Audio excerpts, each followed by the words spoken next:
Entropy এটা তাপগতিবিদের একটা topics ফিজিক্সের। এন্ট্রপি কথাটার অর্থ কি জানো? কথাটা বোঝো, এগুলো পরে আগে কথাটা বোঝো। এন্ট্রপি মানে হচ্ছে বিশৃঙ্খলতার পরিমাপ, এটা নাম এন্ট্রপি। এন্ট্রপির কনসেপ্টটা বুঝলে তুমি বুঝতে পারবা যে পুরো বিশ্বজগৎটা একটা তাপীয় মৃত্যু ঘটবে। এন্ট্রপিটা কি? এন্ট্রপিটা আমরা ধর্মের দিক থেকে যেটাকে পাপ বলি ওইটার নাম এন্ট্রপি। এন্ট্রপি বলে তো বিশৃঙ্খলতাটা। এখন এন্ট্রপি যত বাড়বে, এন্ট্রপি কিন্তু সবসময় বাড়ে, বিশ্বজগতের এন্ট্রপি কিন্তু সবসময়। এন্ট্রপিটা কি? মনে করো তুমি একটা টোস্ট বিস্কিট একটা নিছো, অ্যান্ড ওইটা যদি কোনো কারণে মানে কোনো একটা কিছু দিয়ে আঘাত করো তাহলে ওটা টুকরে টুকরে হয়ে যাবে না? অ্যান্ড তোমাকে যদি আমি বলি ওই টুকরোগুলো একসাথে আবার ঠিক যেরকম পজিশনে ছিল ওই পজিশনে আবার বিস্কিটটা তৈরি করো, এটা কিন্তু তুমি করতে পারবে না। তুমি বুঝতেছো না? আচ্ছা শোনো, একটা বালু, মনে করো অনেকগুলো বালু তুমি আস্তে আস্তে আস্তে আস্তে আস্তে আস্তে একটা গম্বুজ বানাইছো। এখন কোনো কারণে যদি বাতাস আসি, ওই বাতাস যদি জোরে যায় ওই বালুটা দেখ, তাহলে অবশ্যই বালুটা কী হবে? বালুগুলো যে কোন বালু কোন দিক দিয়ে কোথায় যাবে। এখন তোমাকে যদি আমি বলি ওই সবগুলো বালু আবার ফিরে নিয়ে আসো, আবার আগের পজিশনে নিয়ে আসো, এটা তুমি যতই সাজাও আবার গম্বুজ করো, হুবহু আগের পজিশনে আনতে, এইটা নাম এন্ট্রপি। মানে ওটা যদি না বোঝা, দ্বারা আরেকটা এক্সাম্পল বলি যে এন্ট্রপি মানে বিশৃঙ্খলতাটা, এই তারই পরিমাপটার নাম এন্ট্রপি। আচ্ছা শোনো তো, আমি যদি তোমাকে বলি এক গ্লাস যদি তুমি এক গ্লাস ডিজেল বা পেট্রোল, এই ডিজেল দিয়ে কি আগুন জ্বলে? ডিজেল দিয়ে আগুন জ্বলে। এখন তুমি কিছু ডিজেল, ওই যে ন্যাম্পোবাতি বলে না কি, যে আগে যে ছিল যখন কারেন্টের প্রচলন বেশি ছিল না, তখন কি ওই ন্যাম্পোবাতি দিয়ে তুমি কি ডিজেল বা কেরোসিন তেল দিয়ে চালাইছো? তো ওই ডিজেল বা কেরোসিন তেলের শক্তিটা কিসে কনভার্ট হলো? আলোতে আর তাপ শক্তিতে। এখন তোমাকে যদি আমি বলি ওই যে ওইটা আবার পুরি আলো আর তাপ শক্তিতে কনভার্ট হয়েছে, এখন তোমাকে যদি আমি বলি ওই আলো আর তাপ শক্তিগুলোকে আবার আগের জায়গায় নিয়ে এসে কেরোসিন তেল বানাও, এটা কি সম্ভব? এবার বুঝতে কথাটা? তাহলে যেটা ভেঙে যায় ওইটাকে আবার আগের জায়গায় আনতে কতখানি পারবা, তার এই হিসাবটাকে বলা হচ্ছে এন্ট্রপি। মানে বিশৃঙ্খলতার পরিমাপটার নাম এন্ট্রপি। আশা করি বুঝছো এন্ট্রপিটা। এন্ট্রপি মানুষের জীবনেও হয়। আমার কথাগুলো শোনো, কাজে দিবে। তুমি যত বেশি আগোছালোভাবে চলবা তোমার জীবনের এন্ট্রপি তত বেশি বাড়বে। যত আগোছালোভাবে চলবা এন্ট্রপি তোমার জীবনে তত বাড়বে, আর যত এন্ট্রপি বাড়বে তোমার জীবনটা তত বিষাক্ত হবে। দেখবে যে আস্তে আস্তে আস্তে আস্তে আত্মা পোড়া গেছে, অথবা অন্তঃকরণটা একটা কালো হয়ে গেছে, কথায় কথায় মুখের ভাষা খারাপ হচ্ছে, একটুতে আচার দিয়ে একটা জিনিস ভাঙি ফেলেছ। মানে এইটা কখন হয় বুঝতে হবে? জীবনের এন্ট্রপি যখন অতিরিক্ত হয়। একটা কথা তোমাকে বলি, মনে করো একটা ছোটো বাচ্চা, ছোট্ট একটা 8-10 বছরের বাচ্চা, এখন 8-10 বছর তো ছোটো বাচ্চা হয় না, মনে করো একটা ছোট্ট বাচ্চা 2 বছরের বাচ্চা, এখন আদর করি যে একটু কামড়ে নিছো গালটা বেশি করে, গালে একটু বেশি করে কামড় দিয়ে ফেলেছে, কান্না করছে, কষ্ট পেয়েছে, কিন্তু তোমার জীবনের এন্ট্রপি বাড়লো। সবচেয়ে বেশি এন্ট্রপি বাড়ে বাবা মার সাথে এদিকে দিকে হলে, ওইটা একটা এন্ট্রপি বাড়ার বড় জায়গা। ওইখানে আগোছালো হলে কপালটা পড়বে।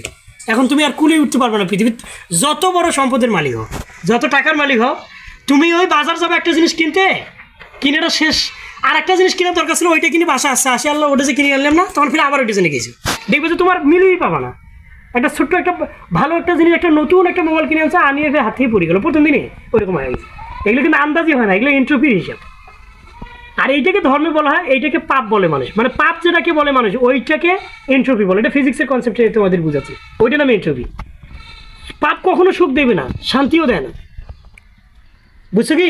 কোনোদিন পাপে তুমি তৃপ্তি পাবা না। যত এন্ট্রপি বাড়বে, যত বেশি আগোছালো সাথে আজ একটা মিথ্যা কথা গেছে 2 টাকা নিলে, আর জায়গায় একটু হুট করে একটা সহজ ব্যাপারে একটা ছোট্ট মিথ্যা কথা বললে, এখন তুমি মনে করছো কি, মনে করতেছো যে ওটা কোনো ব্যাপার হলো, ওটা ফ্রেন্ড হয়, ওটা কোনো ব্যাপারে তো না, এটা তো স্বাভাবিক হিসাব।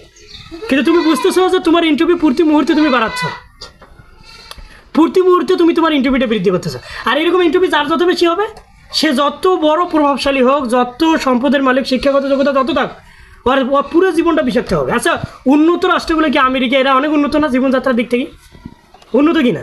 একটা মানুষ ক্যান্সার হলে কিন্তু ক্যান্সারে কোনো লোক বলে না যে দে তো বিষ দিতে, এক বোতল বিষ খেয়ে আমি আত্মহত্যা করি। এটা জমি জমা যতটুকু আছে সব বিক্রি করি, কিন্তু সে বাঁচতে চায়।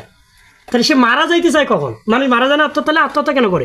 মানুষ তো জীবনের বিনিময়ের জন্য জমি জমা বাড়ি গাড়ি যা আছে সবই বিক্রি করে বাঁচতেছে, তাহলে আত্মহত্যা করে কেন? এন্ট্রপিটা যখন মাত্রাতিরিক্ত হয়ে যায় তখন সে আত্মহত্যার লাইনে চলে যায়। উন্নত রাষ্ট্রগুলো সবচেয়ে বেশি, হাই স্কুল লেভেলে সবচেয়ে আত্মহত্যার পরিমাণ কোথায় বেশি?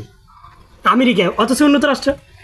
পাগল সবচেয়ে কোন রাষ্ট্রগুলো বেশি? ওই যে জার্মান যাও, আমেরিকা যাও, চীনে যাও, সবচেয়ে বেশি পাগল কেন? ওরা তো উন্নত, ওরা তো আমাদের থেকে শিক্ষাগত দিক থেকে উন্নত। তাহলে এই অবস্থা চলে গেছে কেন? কারণ স্বাভাবিক জীবনের এই যে পরিবার, বাবা মা, সব কিছুর যে একটা ব্যাপার, এই পুরোটাই ভাঙাভাঙি করে আগোছালো একটা জীবন। এই জন্য ওদের এন্ট্রপিটা অতিরিক্ত হওয়ার কারণে যত বেশি প্রভাবশালী হোক, যত বেশি পুরো পৃথিবী শাসন করুক, কিন্তু দেখবে যে অ্যাকচুয়াল তৃপ্তিটা তারা পাবে না। এইটা হলো এন্ট্রপি। অর্থাৎ আমি বলতেছি, শোনো একটা কথা, পৃথিবীর সব মানুষ যদি এন্ট্রপি আগোছালোর পরিমাণটা যদি প্রচুর করে, পৃথিবীর সব মানুষ নিয়ম অনুযায়ী সব মানুষের কষ্ট থাকবে, একটা লোকও শান্তি থাকবে না। কারণ পৃথিবী তার নিয়মের কখনো পরিবর্তন করে না। আমার কথাটা দয়া করে মানে আন্তরিকভাবে বোঝার চেষ্টা করো। আমি কি বলতে চাচ্ছি পরে, আগে কথাটা বোঝো। যে তুমি মনে করো তুমি আমাদের এখানে যে আসো, আজ হোক কাল হোক তোমরা তো একদিন টিচার হবা কি না? এখন হুট করে আজকে টিচার, হুট করে একটা স্টুডেন্ট প্রথম দিন আসিল, আবার 2-4 দিন পরে আবার 2-3 মাস পর আসছে। এখন তুমি যেহেতু হয় তোমার স্কুলেই পড়ে, এখন হুট করে দেখা গেলো যে এখন আলাদা চোখে দেখতেছো, একটু পিটাচ্ছ, কারণ ও এখন যাবে, বাকি যে 3 মাস পরে তোমাকে বেতন দিতে হবে। এই তো এরকম যদি কোনো করেই ফেলাও, অবশ্যই ওই ছেলেটা কোনো একদিন খুঁজে বের করে তার পা ধরে মাপ চাইতে হবে। এমনি মাপ চাবা টিচার হিসেবে, যদি মাপ না করে তার পা ধরে মাপ চাইতে হবে। এখন মাপ করার আগে যদি ছেলেটা মারা যায়, তোমার জীবনে এন্ট্রপি থাকিল, ওটা পৃথিবীর কোনো শক্তি কোনোদিন ওই এন্ট্রপিটা আর কাটা যাবে না। ওখানে আল্লাহর কারণ কিছু জিনিস আছে, তুমি নামাজ পড়ো না 5 মিনিট আগে যদি কয়ে আল্লাহ ভুল হয়ে গেছে, তা জান্নাত হইতেও পারে, হবে যদি বলার সুযোগ থাকে, বলতে যদি পারো। কিন্তু ওই যে কাহিনীটা করছো, এখন 10 বছর আগে ছোটো একটা বাচ্চা খুব ভালো লাগছে, এখন চুমা দিয়ে যে আদর করবো তো একটা কামড়ে নিছে, এখন বাচ্চাটা কান্না করছে, 20 বছর বয়স হইলেও ওর সাথে কথা বলবা যে একদিন এইরকম কষ্ট দিয়েছি, তাহলে তোমার এন্ট্রপিটা কমে যাবে। আর এন্ট্রপি যত বেশি হবে, একটা যে জান্নাত জাহান্নামগুলো পরের হিসাব, তুমি যত আগোছালো চলবা। মনে করো গোসল করছো, তোয়ালাটা কি করলে, একটা তোয়ালা তো থাকে না, তোয়ালাটা গা মুছে টুছি, তোয়ালাটা যে কোথায় ফিকে দিচ্ছে ওটা কিন্তু ঘরের বাইরে না ভিতরে বুঝে গেল না, এরকম কিন্তু হয়। এই যত বেশি এরকম আগোছালো করে চলবা, তত দেখবে যে তোমার কোনো কাজ গোছালো হচ্ছে না। পড়াশোনা থেকে ব্যবসায়ী যা কিছুই করো তুমি পেশাগত জীবনে, তোমার ওই দৌড়াইতে জীবনটা শেষ।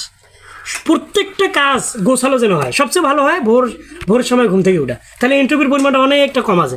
কারণ ওইখানে উঠলে দেখবে যে তোমার কাজগুলো সব গোছালো আছে না। হুট করেই প্রাইভেট আছে, কয়টা প্রাইভেট 7টায় উঠছে, 6:30টার দিক। এখন উঠছে কেন 6:30, ওপাশে ইন্টারভিউ বাড়িয়েছে আগের রাইতে, কেন ওটা বেশ সুচ্ছে ফির কটায় 2টার দিক, মানে ঘুমাইতে 2টা বাজে গেছে, মানে আগোছালো। এইটা যে শুধু পরের জীবনে কি হবে সেটা পরে, এই জীবনে তুমি দেখবে যে ওই আগোছালো করতেই যাচ্ছে।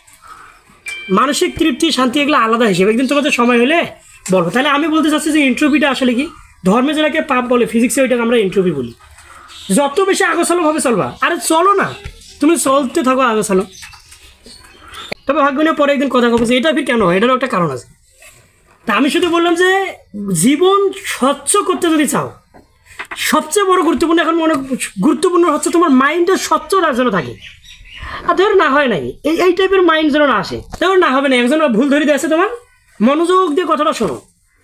এখন তুমি কি করছো জানো, আর বিরক্ত লাগিয়ে গেছে, ধর ভাই অত বুঝাস কেন, না হবে নাই বাদ দে তো, কি বুঝছো কি, এইরকমটা করা যায় না। মানে যার মানসিকতা যত শান্ত, সে তত সত্য অ্যাকসেপ্ট করো মাইন্ড, দেখবে যে তার ধৈর্যটা থাকতেছে, বিরক্ত লাগতেছে না। আর মানসিকতা সুন্দর রাখতে হয়, ভালো মন্দ তুমি নিয়ে সবসময় নিজেরটা। এখন হুট করে একটা হুজুর কইছে কি যাই গিবত করে জানবো, অহংকার করলে পতন হবে। এখন যখন শুনছো তুমি পাশের বাড়ি একটা লোকের কাছে গেছো, কোথাও ও হুজুর করলে অহংকার পতন, ওই জন্য আর পতন হয়েছে। গিবত করলে ওটা একের শেষ, তখন ফের তুমি তার পাশের বাসায় গেছো, ওই যে একটা লোক ছিল, ও আর যে গিবত করে, আরে ভাই নিজের সাথে একটাও তো মিলে আসো না, টাইমই পাচ্ছ না নিজের সাথে মিলে। আগে নিজেকে মিলাও যে ওইগুলোর মধ্যে তুমি আসো কিনা, তাহলে জীবনটা সুন্দর হবে কিনা বলো। তাহলে স্বচ্ছ সুন্দর জীবনের জন্য সবার আগে যেটা দরকার, দুর্গন্ধ, মানুষের শরীরের মধ্যে সবচেয়ে দুর্গন্ধযুক্ত হচ্ছে তার মন। মনের চেয়ে বড় দুর্গন্ধ কোনো দিন কোনো কিছু হবে না। আর এই আবার দুর্গন্ধ আবার কি, সব কিছুই শক্তি নিয়ে একদিন কথা বললে তোমাদের এইটা একদিন বুঝাবো যে এই শক্তিটা আসলে কি। আসলে যা কিছুই হচ্ছে সবই শক্তির খেলা, যা কিছু হচ্ছে মন থেকে যে দুর্গন্ধ বেড়া সুগন্ধ বললাম না, এগুলো সব তরঙ্গের খেলা, শক্তির খেলা। এটা নিয়ে একদিন বলবো একটু পরে যদি সময় হয়।